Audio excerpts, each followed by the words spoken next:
Comenzar a grabar la clase. Now remember, today we're going to finish the Middle and New Kingdom. Remember, as I said, the Middle Kingdom, the Old Kingdom, there were a lot of battles, and during the New Kingdom also there were a lot of battles with Buenos días, teacher. Teacher, yes, and during the en middle. su caso si me salgo es mi internet.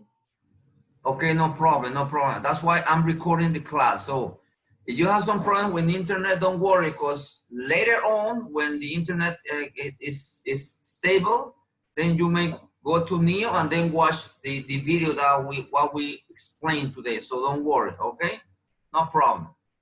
Okay, let's begin the class. It says now we're gonna talk about the lady. This lady, she was the only Pharaoh women, the only women Pharaoh. Nunes arrived and Alexandra Ceballos arrived. Nunes, let me see, Nunes and Alexandra Ceballos arrived. Okay, they are in the house. Excellent, excellent. Very good, let's continue. It says one ruler who worked to increase Egyptian trade was Queen Hatshepsut. She sent Egyptian traders south to trade with Kingdom of Punt of the Red Sea, and north to trade with people in Asia Minor and Greece. So she went to different places. She sent all the Egyptians to make trade with different towns of civilization. It says she did a lot of things, very important things. So we're gonna talk about this. It says Hatshepsut this decision to establish these trade routes strengthened Egypt, okay, fortaleció a Egipto. Hatshepsut and later pharaohs used the money they gained for the trade to support the arts and architecture. Con todo el dinero que lograron, pudieron hacer todas estas cosas, por lo menos esto es un templo que ella logró hacer en su época. Okay, it says Hatshepsut especially is remembered for many impressive monuments. Now, this is one of the monuments that she created. Monuments and temples built during her regime, okay? Now, let's move on now. Invasion. As I said, in New Kingdom, there was a lot of invasion from other civilizations or other towns, other places. Now, despite its great success, Egypt's military might did not go unchallenged. In the 1200 BC, the Pharaoh Ramses. Now, over here appeared the Pharaoh, very famous Pharaoh Ramses, or he was called Ramses the Great. For the Hittites, now the Hittites from Asia Minor, they tried to invade. Egypt. Okay, the Hittites. The Hittites were known for their effective use of chariots in battles. The two powers fought fiercely for years, but neither could defeat the other. O sea que nunca pudieron lograr dominar los Hittites a los egipcios. Okay. Now Egyptians faced threats. Ellos encaraban amenazas de otras partes en el imperio. En el oeste, in the west, the people known as the Henus invade the Nile Delta. And Ramses fought them off, los sacó de Ramses. Oh my God. Ramses built a series of forts y construyó una serie de fuertes para fortalecer esa área donde estaba el río Nilo, donde estaban los deltas. ¿Se acuerdan? Que termina en el océano, en el mar Mediterráneo. ¿Ya? Now, Egyptians survived, but its empire in Asia was gone. Shortly after the invasion of Hittites and the Sea people, the New Kingdom came to an end. Egypt fell into a period of violence and disorder. Egypt would never gain its power. Nunca logró ser lo que fue antes. Parece que estos son los que lograron derrotar a ellos, the Sea people. Pero nosotros en la historia no sabemos quiénes son los de Sea, dónde se aparecieron estos de Sea people, los hombres del mar, no sabemos quiénes serán ellos. Now, work and daily life. ¿Cómo era la vida, el trabajo y la vida en Egipto, chicos? Vamos a ver. Y cómo se dividía la sociedad. Primero venían los escribas, por lo menos arriba están los faraones. ¿Ya? Los faraones, y después venían los nobles, y después venían los escribas.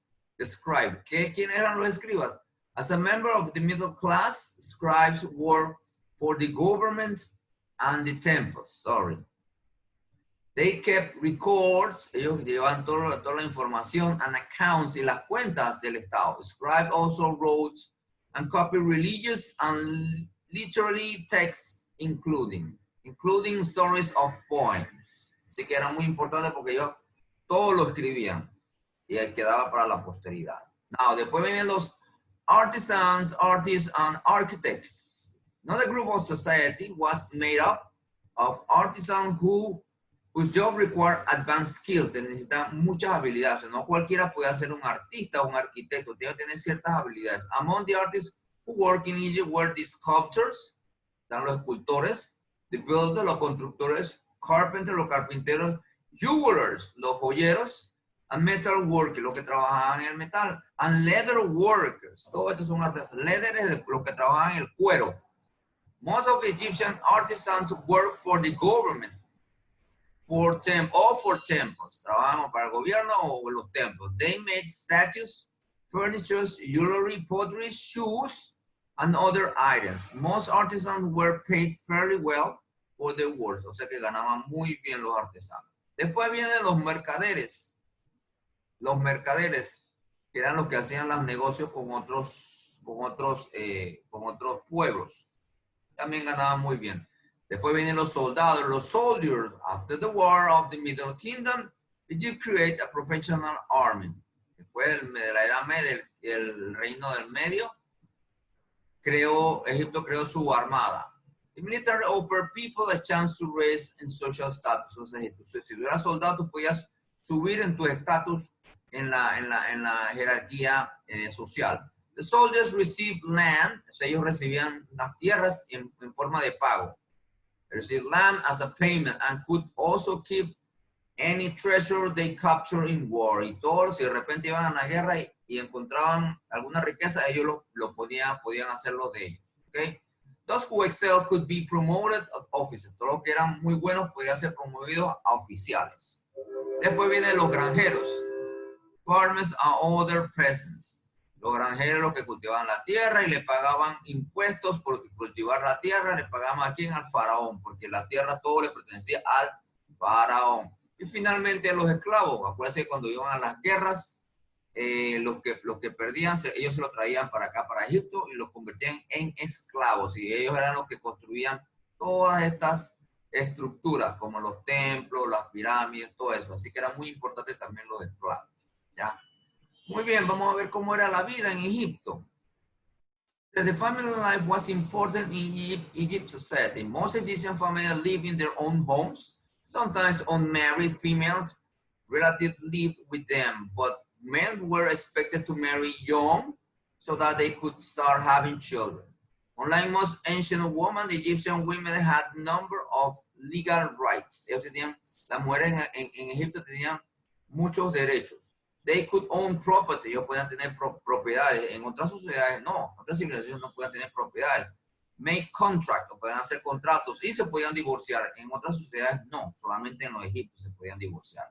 They could keep their property after a divorce. Children lives were not as structured as adult lives were. They play with toys and such as dolls, tops, and clay animal figures. Children also play ball and hunted. Cuando llegaban los 14 años, the age 14, boys left the school. Ellos dejaban la escuela y se iban a trabajar con su papá en la profesión. Si su papá era agricultor, iba a trabajar de agricultor. Si su papá era mercader, iba a trabajar con el papá de mercader. Si su papá era pescador, tiene que seguir la misma tradición del papá. ¿Ok? Aquí una figura de cómo en aquel entonces. Y se acabó, chicos. ¿Alguna pregunta? Any question, guys? Profe, yo. Yes. ¿Qué pasa si el papá es soldado? Él tenía que ser soldado también. A los O sea, 14. siempre, eso era como tradición, siempre Seguía la tenía que tradición ser. de la familia. Pero bueno, no, pienso yo que no necesariamente, pero eso era lo que se acostumbraba, ¿ya? Eso era lo que se acostumbraba. Anda. Ok, chicos, ahora quiero que vean un video que yo conseguí aquí de Hatshepsut, que era la única faraona que existió. Y después vamos a ver un video acá de Ramsés. A ver quién era Ramsés. Vamos a ver primero el de Hatshepsut. No, vamos a ver primero el de Ramsés, mejor. Vamos a ver el de Ramsés. Ramses II was the pharaoh of pharaohs. From childhood, all the hopes for his dynasty rested on him, and he was treated with a reverence usually reserved for the gods themselves. His status as Egypt's golden boy made him the country's most eligible bachelor and husband. He had at least 21 children by the age of 21, and at least 17 wives. Over the course of his life, he would father as many as 110 sons and probably as many daughters. Why so many children? Well, that is part of his virility. The pharaoh was considered the bull, and a bull is kind of a primal symbol of male sexuality. Ramses' blood is likely to have been just expanded in incredible percentage, so that thousands of years later there would have been hundreds of thousands of people who had some, possibly, the blood of Ramses the Great. Ramses excelled not only in love, but in war. For centuries, Egypt had been mired in a seesaw struggle for control of ports and trade routes in the Middle East. Ramses' father, Seti, had recently made inroads there, but the region's dominant tribe, the Hittites, remained a formidable foe. Like his father, Ramses would take up arms in an effort to expand Egypt's borders. He would attack the Hittite kingdom in Syria with 20,000 men, the largest known force in Egyptian history. They had, by this point, acquired chariots, the double bow, a whole slew of other kinds of sort of instruments of warfare. Certainly in the ancient world, they were amongst the greatest warriors. As formidable as the pharaoh's forces were, the Hittites had even more soldiers. But despite being outnumbered, Ramses fought to a bloody stalemate and returned home a hero. Reliefs were carved to commemorate the pharaoh's bravery on the walls of countless Egyptian edifices, including his great temple at Abu Simbel. Construction on it began around 1269 BC, in the 10th year of Ramses' reign. Its engineers employed a process similar to tomb construction in the Valley of the Kings. All these colossal sculptures would have been carved by a community of people working together, working all over these colossal pieces. And we know this from representations in the tomb of Rekhmirah, which shows the temple workshops. The sculptors are at work on larger than life-size three-dimensional statuary, showing them working on the face, working on the shoulders, working on the arms, working on the body and the legs. And out of this communal effort, they created a piece of work which has the perfect proportions. The statues of Ramses outside the Great Temple stand 69 feet tall, making them the largest that had ever been sculpted in Egypt. Inside, an entire temple complex is carved out within one massive rock. The first atrium alone has 8 more towering statues of the pharaoh. Beyond that is a series of other rooms, a second atrium, a sanctuary, and smaller side chambers that may have served as storerooms for sacred offerings. Every facet of the temple's design was meant to send a clear message to all who entered that Ramses the Great was a god among the living. Ramses. Okay, it looks like there's a second part of this video, but anyway, let me play the other one about Hatshepsut, the first woman king.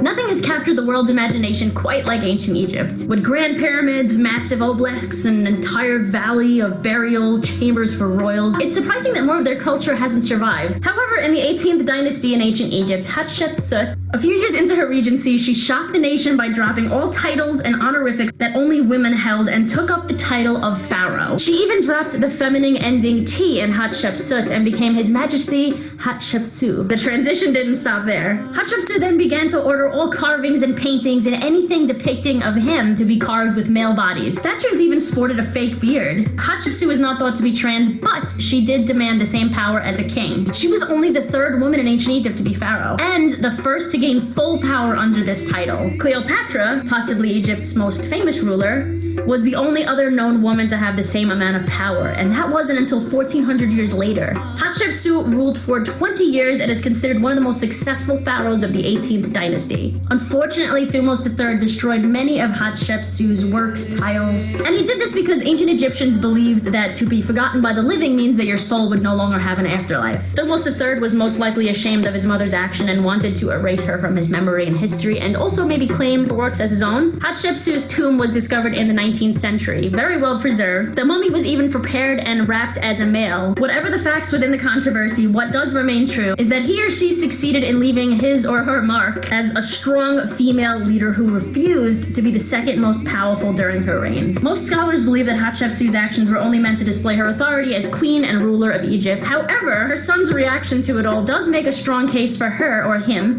being the first ever trans man ruler in history. Recorded history, anyway. If you are enjoying these LGBT history videos, please make sure you go down there and give this video a big thumbs up. It lets me know that you're enjoying them so I can make more. I will see you guys on Monday with a brand new video. Until then, look inside into the moon. Over here, there's another one. Let's Hatshepsut Funeral Temple. Let's watch this. Hatshepsut reigned for 22 years. But the most amazing thing about her reign is that she aggressively pursued a policy of economic expansion. So she had ships, fleets crossing the Mediterranean, establishing colonies, merchant colonies, in distant places along the coast of Canaan. For example, the city of Byblos, which is far north in Lebanon, that became a large Egyptian merchant colony. Eventually, they built Egyptian temples there to the Egyptian gods. She had ships sailing into the Indian Ocean and trading with India and Persia and Southern Arabia. She built a tremendous economic prosperity, a great prosperity for Egypt. No war. She sent miners into the Sinai Desert. There were copper mining there, and a lot of industry was going on, work, business, trading, and so on. But, as happens to all, eventually she went to her eternal rest. Now, before that, she had her architect design and build her funerary temple, her burial place. It happens to be the most beautiful building in Egypt. It is glorious. It's a beautiful, well, you could say it's modern style. It wasn't the pyramid type. It wasn't a hole in the mountain. It was a building that was built with columns going up on 3 levels. And within that building was the burial chamber and a little burial chamber on the side where the architect made one for himself. So you see, it was a very interesting and complex situation, and also the relationship between the king, queen, and her architect, which is another story. But the point is... as you see, this sounds very interesting, but we don't have time. It's 9:42. There's a lot of video about this character. It says Mortuary Temple over here, Egyptian Prelude of Amanda H. Hatshepsut over here. There's another video. So now, if you want to go into deeper into this topic, you may go to YouTube and then type Hatshepsut, and then you'll find a lot of information about that woman pharaoh, guys. So, okie dokie, now today we finish this chapter. Okay, now next week we're going to talk about the achievement. Okay, the achievement of Egyptians, and also we're going to have the first test, and it's going to be on Monday. Okay, the test is gonna be about the early Egypt and the Old Kingdom. So you have to study those 2 chapters that we discussed. Okay, it's very easy test. It's gonna be very easy test. Okay, guys. So just read it like a story. Read it like a story. These 2 chapters, the early Egypt, and the other one is the Old Kingdom. Okay, and also if I were you, I would review the PowerPoint. I think it's easier if you study from the PowerPoints. Okay, guys, and everything is in Neo.